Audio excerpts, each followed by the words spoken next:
Mind ചെയ്യുന്ന പോലും ഇല്ല. ആരും മൈൻഡ് ചെയ്യുന്നത് പോലും ഇല്ല ഈ എതിർപ്പുകളെ എന്നതാണ് ഷാബു പ്രസാദ് പറഞ്ഞു വെക്കുന്നത്, വലത് നിരീക്ഷകൻ. എന്ന് വെച്ചാൽ ഈ അന്വേഷണം പ്രഖ്യാപിക്കുന്നതോ ഈ രീതിയിൽ രാഷ്ട്രീയമായി അതിനെ വിമർശിക്കുന്നതോ ഒന്നും ഒരു ചുക്കുമല്ല ഞങ്ങൾക്ക് എന്ന് പറയുന്നു ജയ്ക്ക്. അതാണ് കറക്റ്റ്. ആ വാക്കാണ്, അതാണ് ഞാൻ പറയാതെ രേണുക അത് ഉപയോഗിച്ചു. നന്നായി. ജയ്ക്ക് പറഞ്ഞോളൂ. ഞാനിപ്പോ ഇതിനോട് എല്ലാ കാര്യങ്ങളോടും വിശദമായിട്ടൊന്നും പ്രതികരിക്കേണ്ടതായിട്ടില്ല. കാരണം ഞാൻ മനസ്സിലാക്കുന്നു, ഇപ്പോ അങ്ങയുടെ വാദത്തിൽ സൂചിപ്പിച്ചതുപോലെ തന്നെ ഒരു വലതുപക്ഷ അനുകൂലി അല്ലെങ്കിൽ വലതുപക്ഷ പ്രതിനിധി എന്ന നിലയിലാണ് ഈ മാന്യൻ ഈ ചർച്ചയിൽ പങ്കെടുക്കുന്നത്. അദ്ദേഹം സാധാരണ ചർച്ചകളിൽ പങ്കെടുക്കാറുള്ളത് എല്ലായ്പ്പോഴും ചർച്ചകൾ കാണാനും പങ്കെടുക്കാനും നമുക്ക് ആർക്കും അവസരം കിട്ടാറില്ലെങ്കിലും പരിമിതികളോടുകൂടി അദ്ദേഹം പലപ്പോഴും പങ്കെടുക്കുന്നതായി കാണാറുള്ളത് അന്തസ്സുള്ള RSSകാർ പോലും വരാനും ന്യായീകരിക്കാനും മടിക്കുന്ന ഘട്ടത്തിൽ, അന്തസ്സുള്ള RSSകാർ ഔദ്യോഗികമായിട്ട് ഞങ്ങളില്ല എന്ന് പറയുന്ന ഘട്ടത്തിൽ ആ പണി ഏറ്റെടുക്കാൻ RSSന് വേണ്ടി വരുന്ന ഒരാൾ എന്ന നിലയിലാണ് പലപ്പോഴും ചർച്ചകൾ ഇദ്ദേഹത്തെ കാണാറുള്ളത്. അതെന്തുകൊണ്ടാണെന്നുള്ളത് അദ്ദേഹത്തിന്റെ അവസരത്തിൽ അദ്ദേഹം വിശദീകരിക്കട്ടെ. RSS വരാതിരിക്കുന്നത് എന്തുകൊണ്ടാണ്, വരാതിരിക്കുമ്പോൾ മാത്രം അതിന് പകരക്കാരനായിട്ട് എന്തുകൊണ്ട് പൊതു ചർച്ചകൾക്ക് വരാറില്ല, ഇതുപോലെ മാധ്യമ ചർച്ചകൾക്ക് വരാറില്ല? നിങ്ങൾ എവിടെയെങ്കിലും കണ്ടിട്ടുണ്ടോ? ഇതൊരു ഇന്ന് വരെ നിങ്ങൾ RSSനെ കണ്ടിട്ടുണ്ടോ ഇതുപോലെ ചർച്ചകളിൽ വരുന്നത്? ശരി ശ്രീ ഷാബു, അദ്ദേഹം പറഞ്ഞോട്ടെ. കാരണം 20 മിനിറ്റ് നമ്മൾ ഈ വിഷയത്തിൽ 27 മിനിറ്റോളം നിങ്ങൾ സംസാരിച്ചു. ഇനി അദ്ദേഹം പറയട്ടെ. നിങ്ങൾ വെറുതെ കിടന്ന് ബഹളം ഉണ്ടാക്കിയാണ് കിട്ടിയത്. ശരി, പറയട്ടെ. അപ്പൊ അദ്ദേഹം പറയുന്നു RSS ഔദ്യോഗികമായി ചർച്ചയിൽ വരാറില്ല എന്നുള്ളതാണ് അദ്ദേഹത്തിന്റെ ഇപ്പോഴത്തെ വാദം. ഇരിക്കട്ടെ, RSS അനൗദ്യോഗികമായിട്ട് RSSന്റെ പ്രചാരക സംഘം അല്ലെങ്കിൽ RSSന്റെ പ്രതിനിധികൾ, പ്രവർത്തകർ മറ്റു പല പേരുകളിലും ഈ പറയുന്ന പോലെ പ്രചന്ന വേഷധാരികളായിട്ട് ചർച്ചയിൽ വരാറുണ്ടല്ലോ.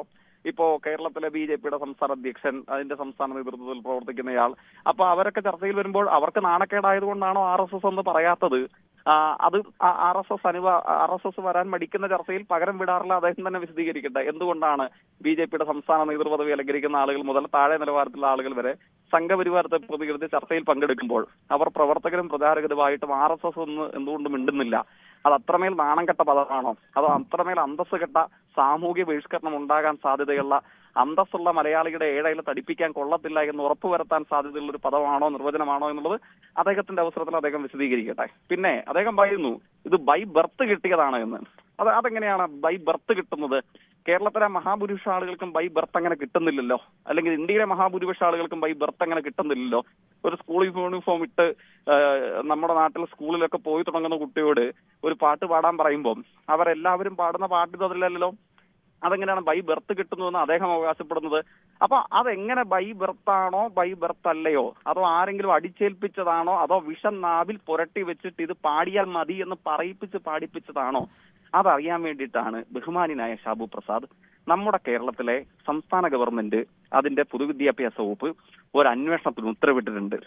ഇത് ബൈ ബർത്ത് കിട്ടിയതാണോ, ആരെങ്കിലും തിട്ടൂരമിറക്കി ഭീഷണിപ്പെടുത്തി പാടിപ്പിച്ചതാണോ, പറഞ്ഞു പാടിപ്പിച്ചതാണോ, അങ്ങനെ റെക്കോർഡ് ചെയ്യിപ്പിച്ചിട്ട് സദേൺ റെയിൽവേയുടെ സോഷ്യൽ മീഡിയ പ്ലാറ്റ്ഫോമിൽ ഇടിയിപ്പിച്ചതാണോ?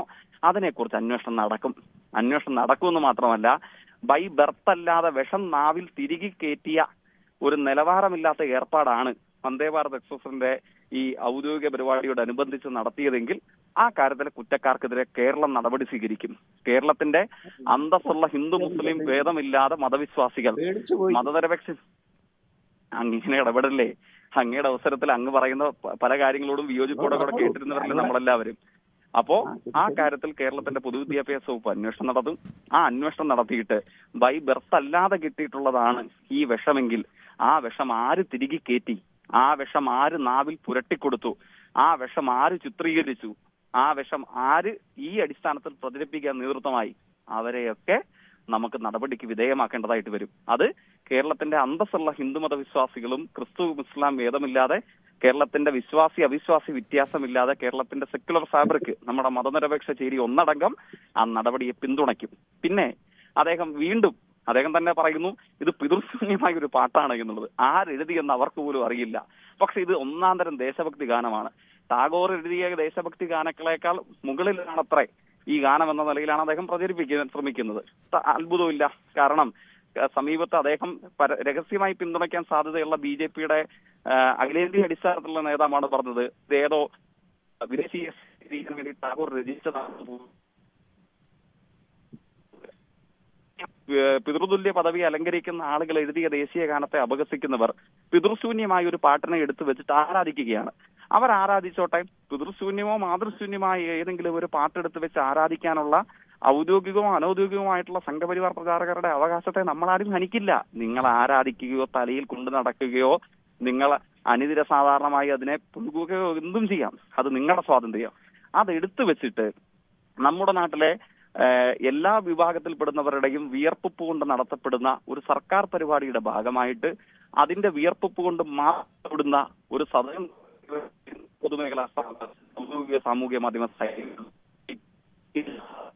വ്യക്തത കുറവുണ്ട് ജയ്ക്ക്. ഇപ്പോൾ കേൾക്കാമോ? കുടിച്ച കള്ള് കള്ളമൊന്നും പറയില്ലടാ പാടിച്ചാലോ. പാടിയിട്ടുണ്ട്. കേരളത്തിൽ വയലാർ ബലികുടീരങ്ങളെ എന്ന ഗാനം എഴുതിയിട്ടുണ്ട്. കേരളത്തിൽ ജനകോടികൾ അത് ആലപിച്ചിട്ടുണ്ട്. ഏതെങ്കിലും ഒരു സർക്കാർ പരിപാടിയുടെ ഭാഗമായിട്ട് യൂജിൻ പോപ്പിയർ മുതൽ വയലാർ വരെ എഴുതിയ പാട്ടുകൾ അല്ലെങ്കിൽ കവിതകൾ അത് ആലപിക്കുകയും ഇത് ബൈ ബർത്ത് കിട്ടിയതാണ്, ഇതിനെ നിങ്ങളെല്ലാവരും ആഘോഷിച്ചോളൂ, ഇതിനെതിരെയുള്ള യാതൊരു പ്രതികരണവും പാടില്ല എന്നാരെങ്കിലും പറഞ്ഞാലോ? അങ്ങനെ ആരും പറയില്ല. കാരണം എന്താണ്? ഷാബു പ്രസാദ് വിദ്യാഭ്യാസം അനുഷ്ഠിച്ച വീട്ടിലെ അടുക്കളയിൽ നിന്നല്ല നമ്മളിത് സ്വീകരിച്ചിട്ടുള്ളത്. അതുകൊണ്ട് ആരടിച്ചേൽപ്പിച്ചാലും ആരിത് തിരികെ കയറ്റാൻ ശ്രമിച്ചാലും അതൊക്കെ തെറ്റ്, അതൊക്കെ പരിശോധിക്കപ്പെടേണ്ടത് എന്ന് പറയാനുള്ള വിവേകവും കേരളത്തിന്റെ പൊതുജന സാമാന്യത്തിനുണ്ട്, യുക്തിസഹമായി ചിന്തിക്കുന്ന മലയാളികൾക്കുണ്ട്.